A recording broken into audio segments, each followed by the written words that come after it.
John's been doing this for 11 years, and he's done incredible, and so many people have such respect for him. And I shouldn't tell you this. Should I tell it to you now, or should we wait? So they're all saying he's done so well. He saved so many lives. He's created happiness in so many families. Sir, would you consider John Ponder for a full pardon? And I love doing it.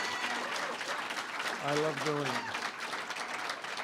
And we are giving him absolute consideration, and I have a feeling he's going to get that full pardon. I have a feeling. I can't tell you, but I have a feeling. Come here, John.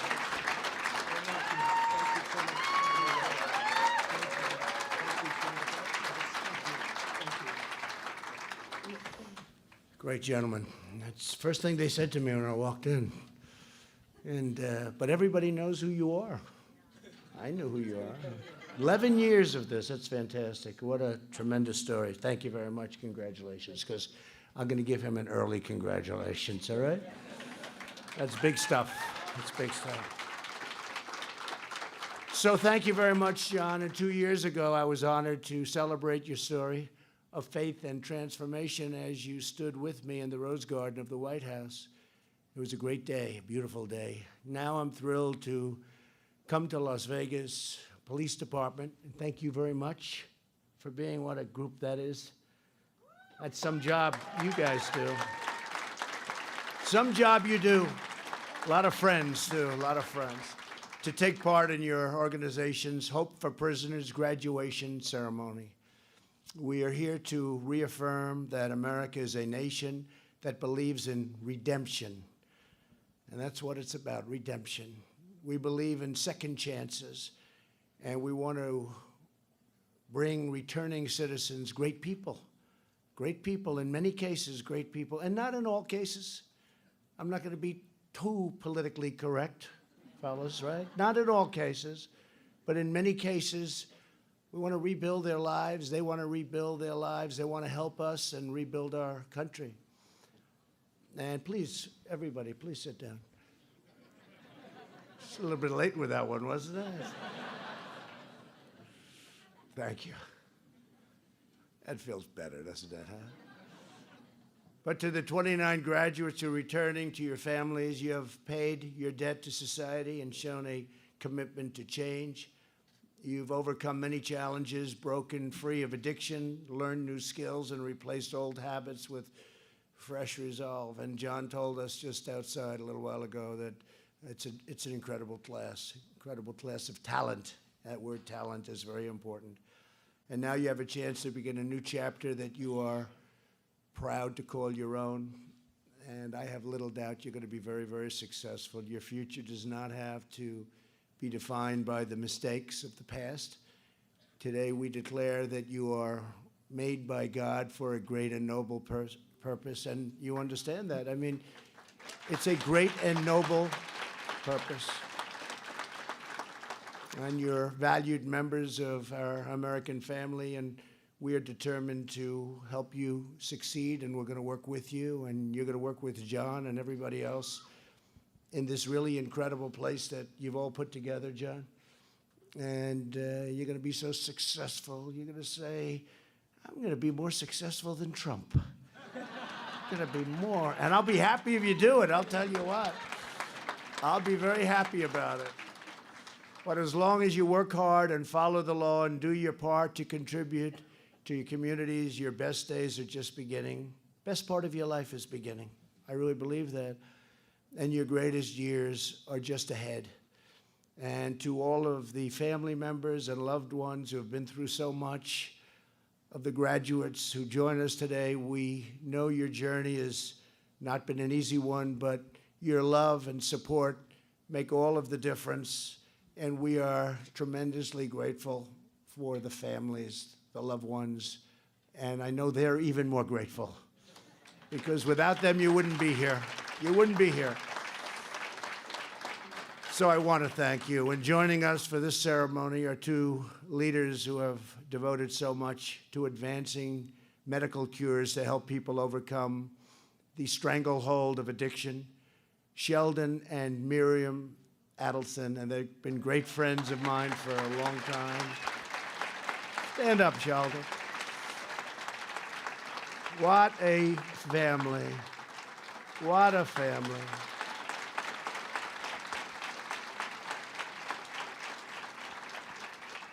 And Miriam is a doctor, a great doctor. She doesn't have to be a doctor. You can trust me, her husband doesn't need the money.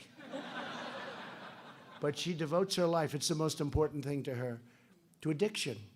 And every time she learns something new, and there's still plenty to learn, but she'll call me and tell me what they're learning about addiction and the job you do, Miriam, and what you've done, Sheldon, just overall is incredible. And really great. Two great people, just great people. And they like a place called Israel very much. Would you say that's correct? Maybe I have to use the word love, a place called Israel, right? In your case. Thank you as well to Las Vegas Mayor Carolyn Goodman for being here. Carolyn, thank you very much. Great job. And also the tireless advocate, because Carolyn has been very much involved with criminal justice reform, along with Jared Kushner, who's been very, very much involved. I don't know. I think Jared, where's Jared? Thank you, Jared. Look at him, he never wants any credit. He does a lot, he works hard. But that's working out very well, Carolyn, isn't it? It's working out well for everybody, and tremendous support. And we had liberal support, we had conservative support, and they came to me and they needed some help, and we got help from some very unexpected places. Votes, we needed votes, and we got some great people, Republicans in all cases in this case, but we got some great people to vote for criminal justice reform. So, in fact, very conservative Republicans, so that was a good sign. Very bipartisan. And it was a terrific thing, and we really, we did something that they've been trying to do for a long time, and we got it done. We get a lot of things done. A lot of things done. Now, you see a lot of press back there. So before we go any further, I want to address today's sentencing of a man, Roger Stone. Roger Stone. He's become a big part of the news over the last little while. And I'm following this very closely, and I want to see it play out to its fullest, because Roger has a very good chance of exoneration, in my opinion. I've known, and you people understand it probably better than anybody in the room, I've known Roger Stone and his wife, who's really a terrific woman, for a long time, and Roger's definitely a character. Everybody sort of knows Roger. Everybody knows him, and most people like him. Some people probably don't, but I do, and I always have. He's a smart guy. He's a little different, but those are sometimes the most interesting. But he's a good person. His family is fantastic. He's got a fantastic family, and there's always a reason for that, isn't there? Roger was never involved in the Trump campaign for president. He wasn't involved. I think early on, long before I announced, he may have done a little consulting work or something, but he was not involved when I ran for president. And he's a person who, again, he knows a lot of people having to do with politics. His whole life is politics. That's what he is. And it's my strong opinion that the forewoman of the jury, the woman who was in charge of the jury, is totally tainted. When you take a look, how can you have a person like this? She was a anti-Trump activist. Can you imagine this? Now, you wouldn't know about a bad jury. Anybody here know about bad? No? These people know more about bad juries than everybody here, including the sheriff and the mayor and everybody. They know about bad juries. We're not going to say it too much, so let's not say it in front of more cameras than this. But you're my experts, okay? No, but this is a woman who was an anti-Trump person, totally. Now, I don't know if this is a fact, but she had a horrible social media account. The things she said on the account were unbelievable. She didn't reveal that when she was chosen. And she's, I guess, from what I hear, a very strong woman, a very dominant person. So she can get people to do whatever she wants. And she got on, then she became the four-woman on the jury. And I assume they asked her a question. Do you have any bias? Do you have any? She didn't say that. So is that a defrauding of the court? You tell me. But does this undermine our fair system of justice? How can you have a person like this? Did she delete her social account? And when Roger was determined by the same jury to be guilty, before the judge issued a sentence, and he was determined to be guilty, and she started going a little wild. She's very happy. And she started saying things that people said, that's strange. That's strange. And then they started looking at, now how can you have a jury pool tainted so badly? It's not fair. It's not fair. And you know, it's not happening to a lot of other people. Because you could look, I won't name names, but everybody knows who I'm talking about. What's happening over there? Nobody. Nobody. There are people that are, even in Roger Stone's basic business of politics, that were going to be in big trouble. Well-known people, the biggest people, big trouble. They were forced to leave their firm. One man was forced to leave his firm, and he was going to, bad things were going to happen to him the following day. Nothing happened. Nothing happened. He was the biggest. Nothing happened. But it happened to Roger Stone, and it happened to General Flynn, and it happened to, I won't name names, it happened to a lot of people and destroyed a lot of people's lives. And I'm here to make a fair system. Again, Roger is not somebody who worked in my campaign. I know Roger, but a lot of people know Roger. Everybody sort of knows Roger. And what happened to him is unbelievable. They say he lied. But other people lied too. Just to mention, Comey lied. McCabe lied. Lisa Page lied. Her lover, Peter Strzok, lied. You don't know who these people are? Just trust me, they all lied. You had people that forged documents. You had people that wrote fake dossiers and brought them to the FBI and used people in the Justice Department to get them to the FBI. And these people know in the front row, you know better than anybody in this room what the hell I'm talking about, probably. So I'm only responding to you. I'm not even talking to the folks over there. But they get it better than anybody, too. A lot of bad things are happening, and we're cleaning it out. We're cleaning the swamp. We're draining the swamp. I just never knew how deep the swamp was. So if this woman was tainted, I hope the judge will find that she was tainted. And if she isn't tainted, that will be fine, too. But I'm not going to do anything in terms of the great powers bestowed upon a president of the United States. I want the process to play out. I think that's the best thing to do, because I'd love to see Roger exonerated, and I'd love to see it happen, because I personally think he was treated very unfairly. They talk about witness tampering, but the man that he was tampering didn't seem to have much of a problem with it. I think they know each other for years, and it's not like the tampering that I see on television when you watch a movie. That's called tampering, with guns to people's heads and lots of other things. So we're going to see what it is. Maybe there was tampering and maybe there wasn't. But I can tell you that there was tremendous lying, really lying and leaking classified documents that you don't know about. But they leaked classified documents.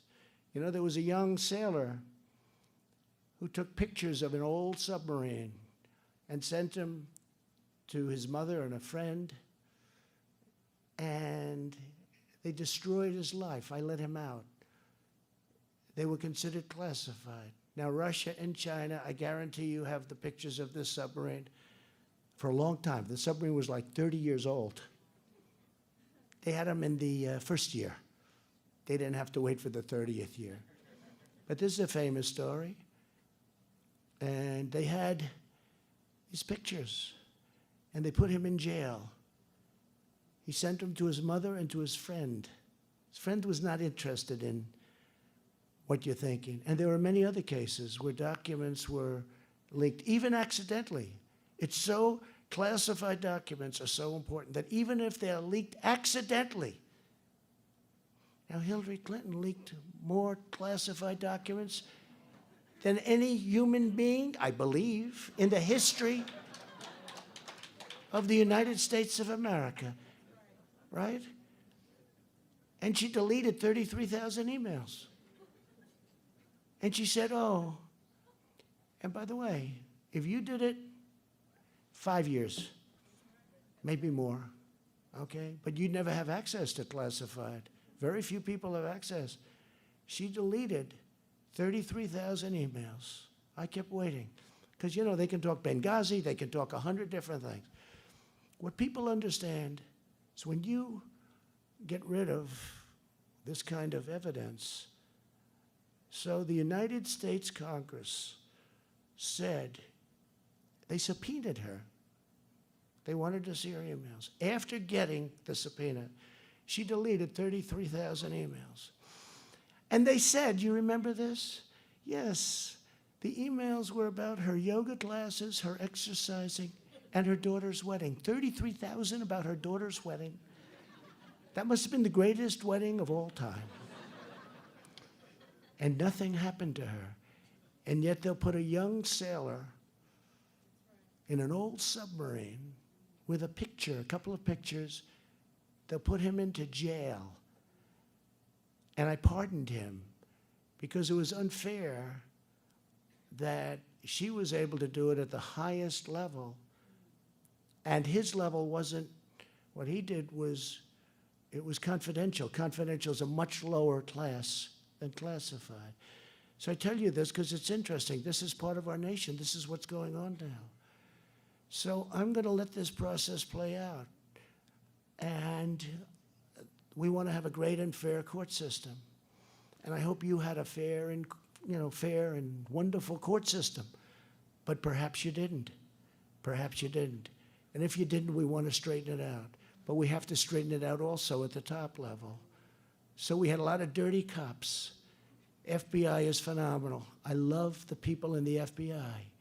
But the people at the top were dirty cops. And if you would have read the report written about Comey, 78 pages of kill with a reference of, go get him. They really said it, go get him. And then you read about McCabe, and you see what they said, so bad. And we're just waiting. I'm not doing anything. I'm just sitting here, standing here, talking to you. We're waiting. So I just want to let the fake news media know that I just want to let them know, because there's few people more dishonest than these people, I will tell you that. And you have some very good ones. A hell of a lot more dishonest than most of you in the audience were.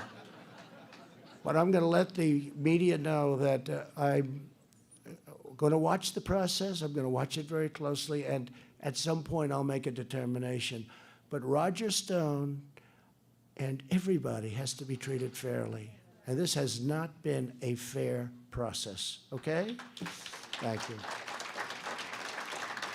So when I ran for president, I pledged to fight for those who have been forgotten, neglected, overlooked, and ignored by politicians in our nation's capital, and you understand that very well. For decades, no one was more forgotten than citizens coming out of prison who were ready to go into a brand new, beautiful start, but couldn't find a job. They couldn't find people who believed in them. And one of the great things that happened is I and my administration and a lot of very talented people that work with me, we created the strongest economy in the history of our country. We have the best unemployment numbers. We have the best unemployment numbers for African American, best in history, Asian American, best in history, Hispanic American, best in history. Our country is booming. We've never done better. It's the best economy we've ever had. So when people come out, as an example yourselves, you're going to get great jobs. And I'll tell you the end result, and we do studies on this. People with businesses are going to hire you. They want you more than you want them. This is the first time this has happened. Okay? This is the first time. They want you to do it. And they wouldn't have given you that second chance. We call it second chance. But they wouldn't have given you that second, in some cases a third chance. That's okay. But they wouldn't have given you that second chance. Now they're doing it because they need people, because the economy is so good. And I'll tell you the end result. Employers are calling the numbers that we're getting, the respect that you're getting from people that are doing the hiring. They can't even believe it. I had one gentleman, I talked to him, he had 7 people came out of prison. He's got 7 people working for him. He said, they're among my best. He said, they are among my best people. He said, I cannot believe it. And you know what? This doesn't always work out. I'm not going to say everybody is perfect. It's not. Nobody's, you take a group, there's always going to be somebody doesn't work out. But he said, I can't believe it. He's got 7 now. They've been with him for quite a while. He said they're among the best people I've ever employed. He is so happy. It's going to happen with you. It's going to happen with them. What do you think? I think it's going to happen with this group. So once I came into office, leaders from all different backgrounds asked me to make changes to our criminal justice system. And the more I learned about the issue, big issue, the more I knew that criminal justice reform was really not about politics, because you have people that are for and against it on all different levels: Republican, Democrat, conservative, independent, liberal. Some love it, some don't love it. But they're starting to love it. We're having tremendous success with it. And it's about doing the right thing. Because Alice Johnson, I've really gotten to know her well, and she's like an incredible person. And because of Alice, we've just let out 3 other people that she knew. And I say to people, and you may have references and recommendations when you were, wherever you may have been, frankly, you know some people that were really good people who, Alice was in for 22 years. She had another 18 years to serve. And for a crime, but not that kind of a crime. And I learned about Alice Johnson, and when I learned, it really, was really something special. She's an incredible woman. She came out of prison. You've seen the whole thing. We actually did a commercial on it. I did the commercial for people to see what this was all about. She came out. You couldn't hire an actor in Hollywood to have the emotion and the love and the tears and everything. She came out and she saw her family, who had totally grown up without her. And some big, strong young men, some wonderful women, just all family. And she was grabbing them, and they were all hugging and kissing outside of this massive prison wall. And they were just screaming with joy. It was an incredible thing to see. You couldn't do it. It had to be natural. It had to come from the heart. It had to come from the heart. So it was. So I say to Alice, and I say to other people, and I'll say to you, you're going to have some recommendations. You think I'm making a mistake with him? What do you think? Okay. But you're going to have some recommendations. I want your recommendations. Because we have thousands of people in prison that have stories like Alice Johnson. Thousands and thousands of people. And I love doing it. I love doing it. And, you can be poor. You can be middle income. You can be rich. Injustice is injustice. But you have thousands of people that shouldn't be there. And I love finding those people. So as you find them, as you really think, but you can't let me down. They got to be right. Because there are some people you don't want to do this with. You do know that. I said to Alice, so Alice, let me ask you, you have a lot of people like yourself, right? Yes. But you have bad people too, don't you? Yes, we do. Some very bad people. I said, good. Because I wouldn't want somebody to say, no, everybody's good, because that's not the case.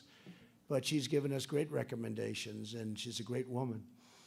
To redress unfairness in the justice system, Just over 1 year ago, I led the effort to pass the criminal justice reform, and others had tried and failed. They didn't try too hard because they know it couldn't be done, but we got it done. This law rolls back provisions of the really terrible 1994 criminal Clinton crime law that disproportionately impacted the African American community. I mean, they like Clinton, but they passed a law that was a disaster. You know that. But we did something about it. They were unable to do it all the way back. We did something about it. And my recent budget provides over $400 million to expand vocational training, drug treatment, and critical reentry programs just like this one. Okay? You know that. He knows it. By enacting criminal justice reform, we're sending a powerful message to prisoners who have reformed their lives. When you return to society, we are not going to leave you behind. We're not leaving you behind. But now we don't have the excuse of a bad economy. They used to have the excuse, well, we can't do it. The economy's no good. The unemployment rates were very high. We're down to 3.5%. We're probably going lower. And wages are going up. First time in 21 years, they're really going up and going up. It's a beautiful thing. If you're like in my world, it's a beautiful thing to watch. It's like a picture. Everyone in this room is here to make sure that you have the support that you need to succeed, thrive, and to never, ever look back. You're not going to look back. We're not going to look back. And we're joined today by many great pastors and faith leaders, some of whom I know pretty well, who trust the power of prayer and the mercy of God to transform their lives. And I want to thank you all for being here. Thank you. Great faith leaders. Thank you. Please stand up. Please stand up. Great. Thank you. Thank you, Father. Great job. Actually been to a couple of their churches. Thank you very much. Also with us are employers of many different industries who are here to recruit you. Don't ask for too much. Just take it nice and easy.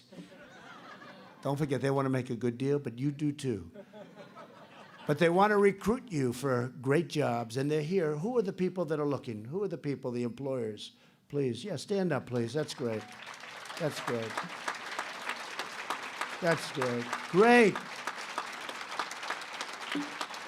You're going to be happy. You're going to be very happy, including the Las Vegas Chamber of Commerce, who really has done a fantastic job over the years. I've known how hard they work and what a great job they do. Stations Casinos, Martin and Harris Construction, Civil Work General Contractor, Silver State Transportation, Keolis Transit and Workforce Connections.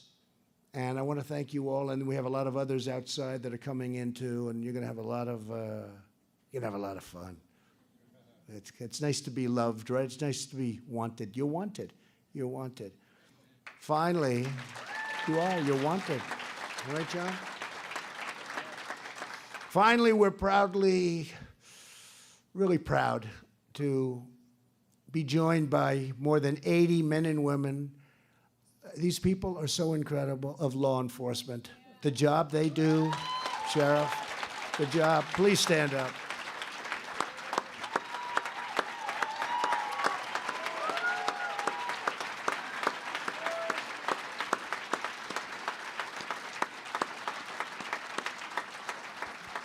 You don't know how much people respect you. You don't hear it. You don't hear it. People respect you like you wouldn't believe. So we just want to thank you all. The job you do is incredible. Law enforcement. We honor your selfless service and bravery. By the way, fire department also. I just left an area of the country where 2 firemen were just killed. And terrible. Up in certain portion of beautiful place in California where a building collapsed, 2 people killed, 2 firemen killed, and we honor them, and this took place yesterday.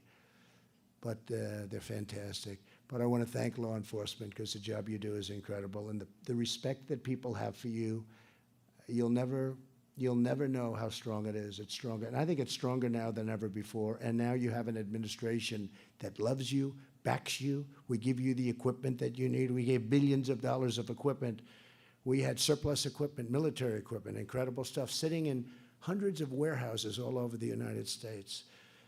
And for some reason, other people didn't want to give it out.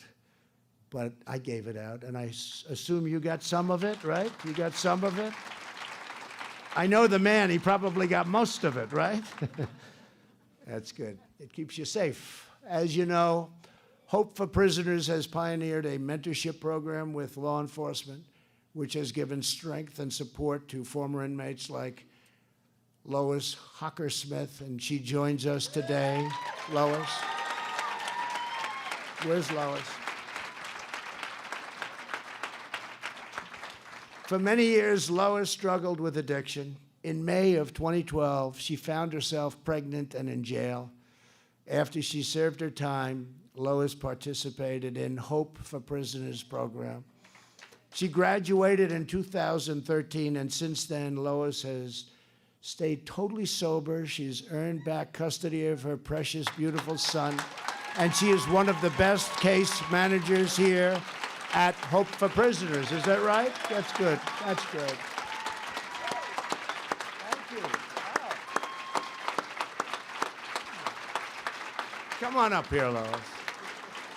Come on up here. Through it all, Lois has been encouraged by her mentor, who is the same officer who arrested her nearly 8 years ago, Lieutenant Steve Ryback, who also joins us today. Hey, Steve, come on up. Is Steve here? Steve is here. Steve, come up. Thank you. Whoa, he's good looking, huh? Come here. Let's say thank you. Thank you. We're with you 100%. That's great. Please, do you like to say something? Yes. So first of all, I want to thank this officer. He saved our lives that night that he arrested me and my son. He arrested me. I was pregnant with him, and I gave birth to him that night. And not all our heroes wear capes. Some wear badges. Had he not been doing his job that night, I wouldn't be here. John Ponder, listen, we've been through a lot of things together. 2012, that's when I went through the program, and my life changed that day. I am standing in front of the president, a little bit nervous. I just want you to know that I'm standing amongst heroes, but you guys, if it wasn't for you guys to come back in and for me able to pour back into you, this is how I keep it, by giving it back to you guys. Thank you. And thank you, Mr. President. Thank you. Take care of Mom, right? Huh? So beautiful. Would you like to say something, please? He feels very comfortable. You can say. I had a well-prepared speech for this. The credit 100% goes to Lois, and to be completely candid, I was doing nothing no different than I had done for years and years that night. I definitely believe it was divine that we came across each other, but the credit goes to her. The credit goes to John. The credit goes to you guys as hopefuls, and I just wish you a tremendous amount of success in the rest of your life. It's only forward at this point, and you have an incredible team, an incredible community, and I'm so honored to be a part of it. But again, the credit goes to these people right here. Thank you. That was a good job. That was a good job. Wow. He did okay, fellas, right? He did okay. He did a great job. Thank you both, Lois and Steve. You remind us really that all of us, that anything's possible. And Lois is among the roughly 100 Hope for Prisoners alumni here today, all of whom are doing incredibly well. Please stand, all of the alumni. Wow. That's great. That's great. That's great.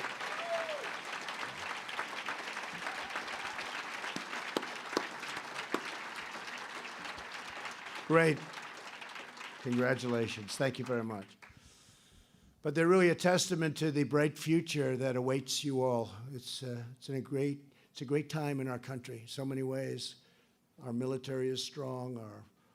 our country is just strong. We're stronger in, I would say, just about every way than we ever have been before. Militarily, you take a look at what we're doing with the stock market. We've had 144 out of 3 years. I've been here just a little more than 3 years. And in a little more than 3 years, John, we've had 144 stock market records. Now, that's good for everybody. It's good for your 401ks, and it's good for jobs, and it's good for, those are the ones I think about first. Jobs, 401ks, that, and people are making a lot of money, and people are getting tremendous. You'll be investing some of your money in this now. You'd be doing fantastically well, and you're going to have 401ks or something, the equivalent, and you're going to do fantastically well. And, you know, as I say sometimes in speeches, the best is yet to come. We have tremendous potential. We've just made some incredible trade deals that will soon start kicking in. It's going to make it a different country economically. As good as it does, it's going to be much better. We had horrible, horrible deals, or no deals at all. And now we have phenomenal deals. We made a massive deal with China. Then we did the USMCA, that's Mexico, Canada. We did a $40 billion a year deal with Japan, and we did a deal with South Korea, and we have other deals too. And I'm going to India next week, and we're talking about, you know, they have 1.5 billion people. And Prime Minister Modi is number 2 on Facebook. Number 2. Think of that. You know who number 1 is? Trump. You believe that? Trump, number 1. I just found that out. The head of Facebook, Mr. Zuckerberg, came in 3 weeks ago. He said, "Congratulations." I said, "On what?" He said, "You're number 1 on Facebook." I said, "That's cool." Number 1 on Twitter, too. But that's because it's true. And if I wasn't, I could never say it, because it would be breaking news that Trump told a fib. No, number 1. And I congratulated Prime Minister Modi. I said, "But you know, you have 1.5 billion people. I have 350 million. You have an advantage." But we're going to India, and we may make a tremendous deal there. Maybe we'll slow it down. We'll do it after the election. I think that could happen too. So we'll see what happens. But we're only making deals if they're good deals, because we're putting America first. Whether people like it or not, we're putting America first. So to help you find housing, jobs, and support, I established, as you know very well, the Council on Crime Prevention and Reentry. They've done a fantastic job. And here with us today are our new executive director, Tony Loudon. Tony, would you just come up and say a few words, please? Tony Loudon. Thank you, Tony.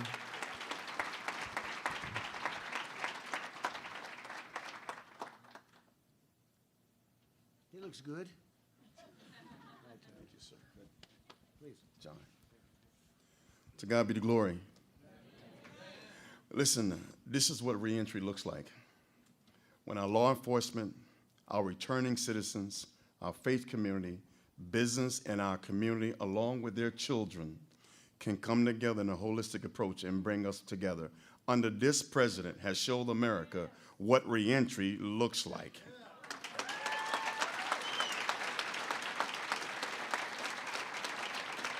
They say what happens in Vegas stays in Vegas. But I want to tell you that today, the entire world have been put on notice that here, John, under this president and our administration, this will no longer be a secret. This will be the norm for America. God bless you. Wow. Thank you, Tony. Wow.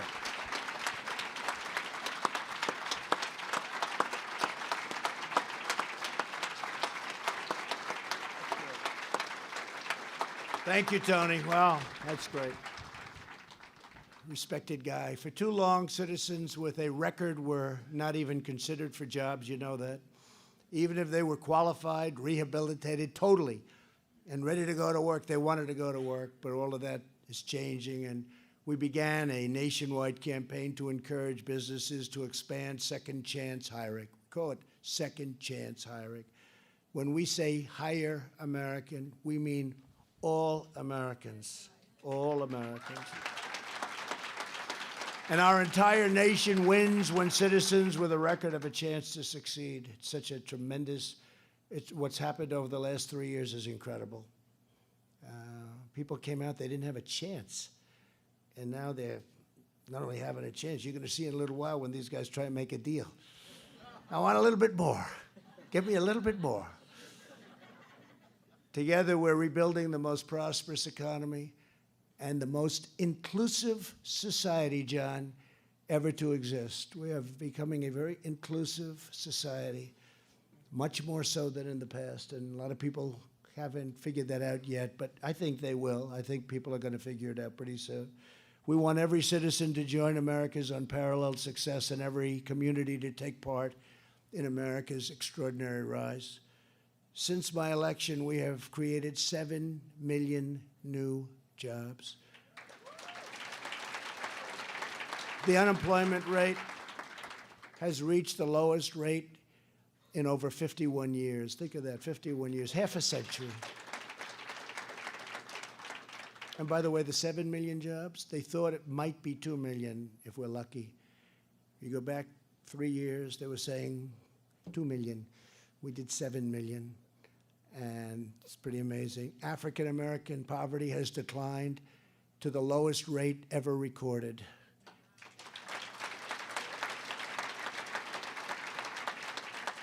But I think one of the things we're most proud of in this incredible economy, we'll call it Trump economy, we'll call it the Ponder economy, we'll call it something.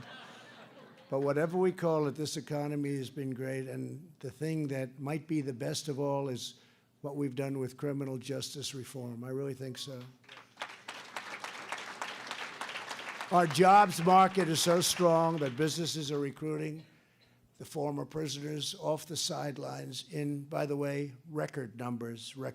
Never happened anywhere even close to these numbers.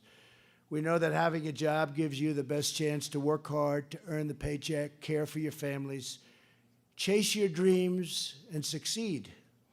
Through our pledge to America's workers, spearheaded by a very famous young woman. Did you ever hear of Ivanka? She did. She said, "Daddy, I want to help with jobs." I said, "Well, I'll put you here, there." No, I want to help with jobs. I want to get people jobs. They have to be trained. They have to be. So she had a goal of 500,000 jobs. That's a lot, 500,000 jobs. She just broke Jared, I guess. Is Jared around? She just broke Jared Kushner. She just broke the father of criminal justice reform. He really is. I mean, he worked so hard. And Ivanka just broke 15 million jobs. 15. Mayor, that's good, right? And this is where they train the people in the companies. The government can't do this. Walmart took 1 million people. Think of it. These big companies and they train them. It's very complicated stuff with computerization and all the things you have to learn. That's not for government. 15 million people taken by many of the biggest companies, but also mid-sized companies, even some smaller. But she broke 15 million people about 2 weeks ago. And her goal was 500,000 people over a fairly long period of time, 15 million. But if you know Ivanka, you're not at all surprised, believe me. I wasn't surprised. I was sort of saying, so what else is new? To every returning citizen here today, I know that there are some in our society who want to tell you what you can't do. They're going to tell you what you can't do. It's one of the reasons I wanted to be here. I wanted to say what I had to say to John, too, because I sort of had that in my mind for a long time, actually the first time I met him. But they want to tell you what you can't do. They want to tell you why you can't succeed. No way you can succeed. You don't want to listen to them because you're proving different. They want to say why you can't make it in this country, why you can't make it in any country. They think you're not going to make it, period. But do not believe those voices for 1 second, because I'm here today because I believe in what you can do. You're going to be incredible. You're going to be incredible. You're going to see it, and it's going to go quickly. Each of you is a citizen of the greatest country on earth. There is more opportunity, more equality, and more potential in America today than in any society in the history of the world. It's true. This is the country where anyone can make a comeback. We made a comeback with our country. We call it the Great American Comeback. This is the Great American Comeback, and you're doing the same thing. This is a nation where anyone can rise.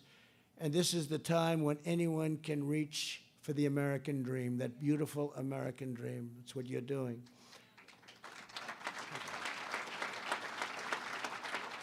And whenever you have any doubt, whenever the road gets tough, and it will, you'll have those days. I've had those days. I mean, I didn't do anything wrong, and they impeached me a few weeks ago, right? They impeached. I said, what happened? What did I do? Ay, ay, ay. You think that was fun, Mayor? You think that's great to be impeached? The good news, my numbers went through the roof. I mean, you explain this to me. Explain this to me. But you'll have those days, right? You're going to have those days.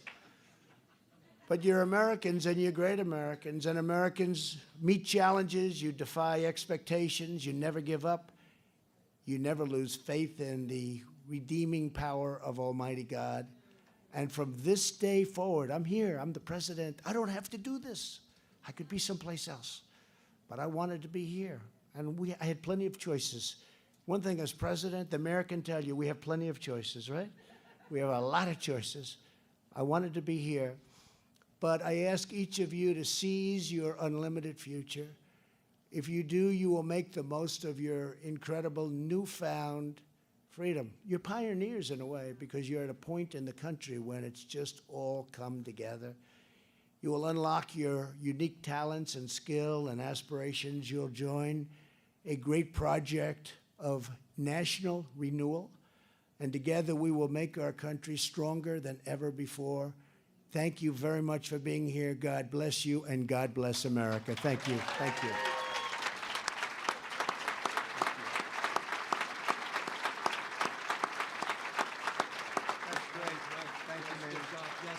Thank you. We're going to hand down the diplomas? Yes. Let's go.